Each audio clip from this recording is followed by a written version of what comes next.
Bonjour à tous, aujourd'hui une vidéo sur le coût du travail et le chômage. Donc dans cette vidéo, je vais vous rappeler le cours par rapport à ces notions, et dans un deuxième temps, je vais vous présenter un exemple de sujet type bac qui peut porter sur ce sujet. Alors déjà, rappelons la notion de chômage. Donc une personne qui se retrouve au chômage, elle va pouvoir s'y retrouver pour plusieurs raisons. Et donc il y a différentes formes du chômage qui existent en économie, et on va rappeler ces trois formes-là. Première forme du chômage, ce qu'on appelle le chômage frictionnel. Imaginez un ancien salarié qui quitte son emploi, parce que par exemple il démissionne ou parce qu'il s'est fait licencier. Le temps qu'il retrouve un autre emploi, il va se retrouver au chômage pendant plusieurs semaines, voire plusieurs mois. C'est ce qu'on appelle le chômage frictionnel. En effet, il a besoin de temps pour retrouver un autre emploi, par exemple en passant des entretiens d'embauche. Vous l'avez compris, cette forme de chômage, elle n'est pas du tout problématique puisque elle est naturelle. À chaque fois qu'on quitte un emploi, il y a toujours un laps de temps pendant lequel on doit en retrouver un autre. Deuxième forme de chômage, ce qu'on appelle le chômage conjoncturel. Ce chômage est lié à la conjoncture économique du pays, c'est-à-dire la situation économique actuelle.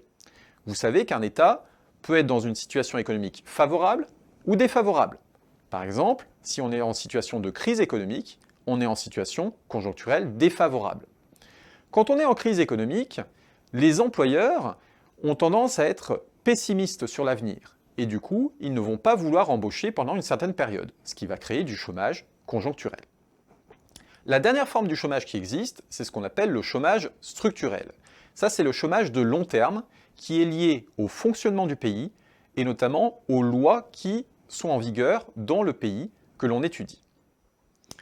Donc nous, dans cette vidéo, on va surtout s'intéresser au chômage structurel. Donc ce qu'il faut savoir, c'est que ce chômage structurel, il peut être causé par différents facteurs. Donc il y en a 4 plus particulièrement qu'on va étudier. Alors le chômage structurel, tout d'abord, peut être causé par un choix de la combinaison productive particulier de la part de l'entreprise. Vous avez dû voir qu'une entreprise, elle a le choix entre acquérir du facteur capital ou du facteur travail pour fabriquer ses produits. Le facteur capital, c'est l'ensemble des machines. Le facteur travail, c'est l'ensemble de la main-d'œuvre, autrement dit les salariés. Vous avez des entreprises qui décident d'automatiser leur production, c'est-à-dire de fabriquer leurs produits essentiellement grâce aux machines. Si elles font ce choix-là, du coup, elles vont augmenter le chômage puisqu'elles embauchent très peu de personnel. D'autre part, le chômage structurel peut être causé par un coût du travail trop élevé. Imaginez un chef d'entreprise qui hésite entre plusieurs pays dans lesquels installer son entreprise.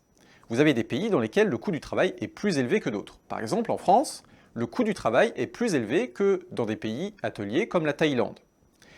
Pour fabriquer sa production, le chef d'entreprise va du coup décider plutôt d'installer son entreprise dans un pays dans lequel le coût du travail est moins élevé parce que, par exemple, les cotisations patronales sont plus faibles. Donc, dans le pays comme la France, le chômage va du coup augmenter en raison du coût du travail qui est trop élevé.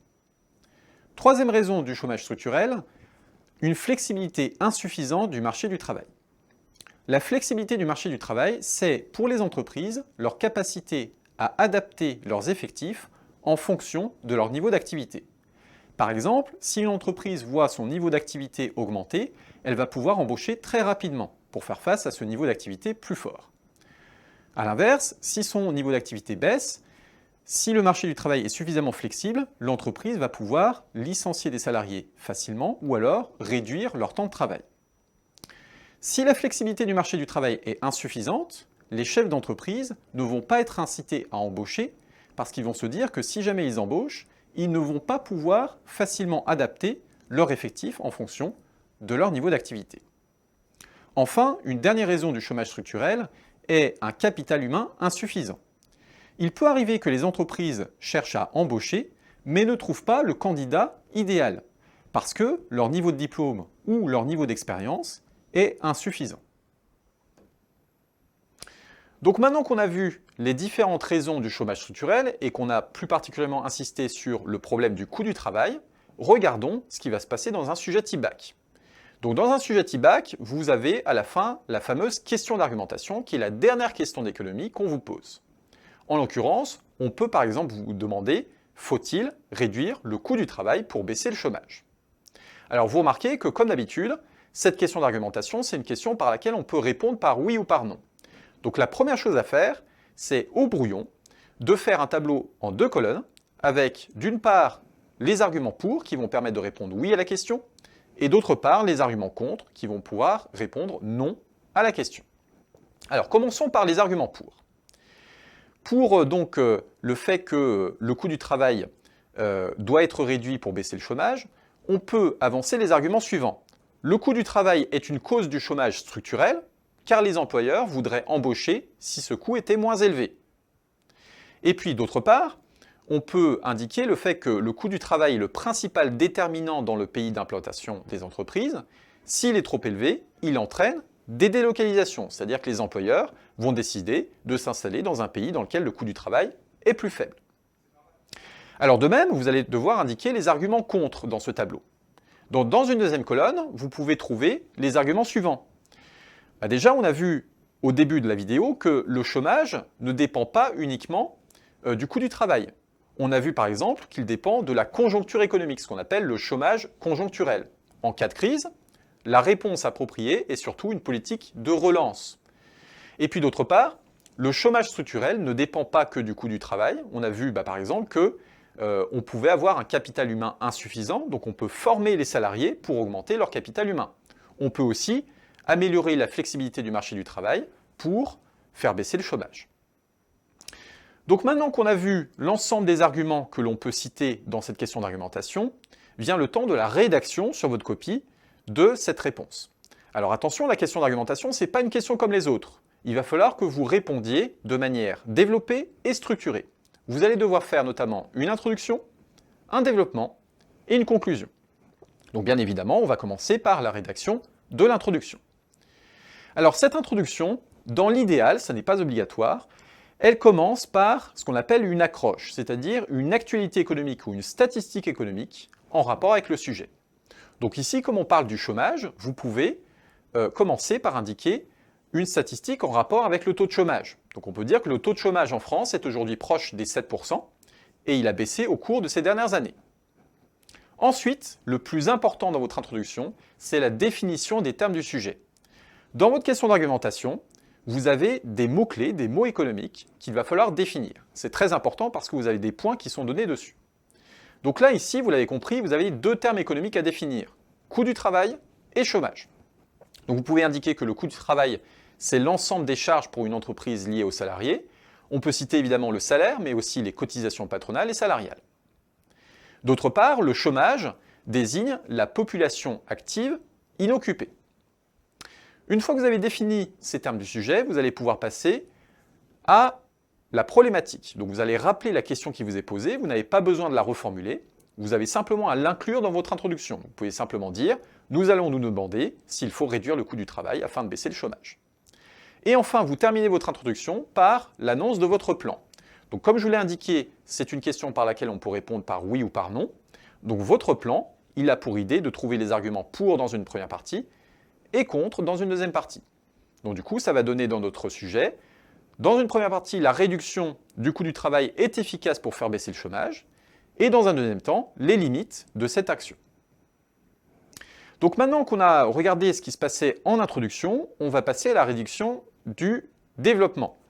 Donc le développement, il est toujours composé de plusieurs arguments qu'il va falloir rédiger de manière structurée en 3 étapes. À chaque fois, vous allez devoir commencer par ce qu'on appelle un concept économique. Un concept économique, c'est une petite phrase introductive qui contient un mot-clé du cours et qui permet de répondre brièvement à la problématique. Donc ici, par exemple, on peut donner le concept économique suivant.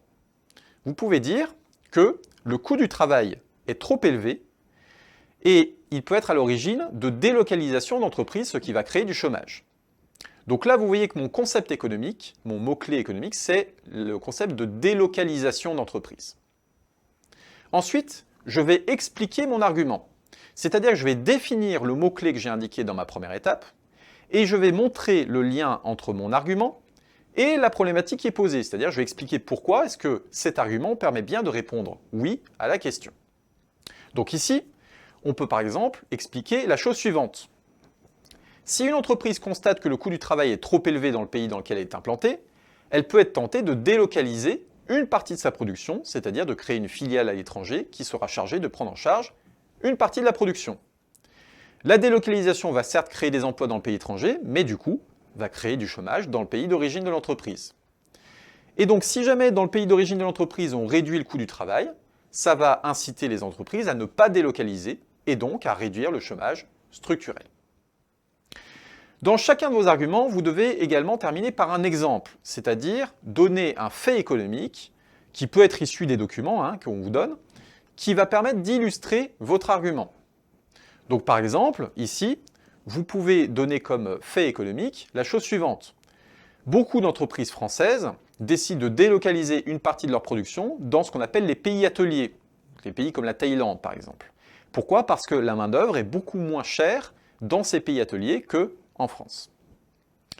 Donc, si on résume, chaque argument doit être conçu de la manière suivante. Premièrement, vous citez un concept économique, ensuite vous expliquez ce concept économique, et enfin vous terminez par un exemple. En tout, vous devez avoir minimum 3 arguments dans votre copie. Par exemple, 2 arguments dans le grand 1, un argument dans le grand 2. Dans l'idéal, je vous conseille d'en faire 4. Tout simplement parce que si un de vos arguments est moins bon que les 3 autres, ça ne vous empêchera pas d'avoir la note maximale, puisque on va vous évaluer sur vos 3 meilleurs arguments. Alors une fois que vous avez fait votre développement, il faut bien évidemment terminer par une conclusion. Cette conclusion, vous allez commencer par résumer brièvement ce que vous avez évoqué dans votre développement. Et puis enfin, vous allez ouvrir sur un sujet similaire ou bien donner votre avis personnel sur la question qui vous était posée. Donc vous pouvez dire par exemple, personnellement, je pense que oui, la réduction du coût du travail peut réduire le chômage structurel parce que. Voilà, donc j'espère que cette vidéo vous aura mieux aidé à comprendre la notion de coût du travail et de chômage structurel. Et j'espère aussi que ça vous aura aidé à mieux comprendre la méthode pour répondre à une question d'argumentation en économie.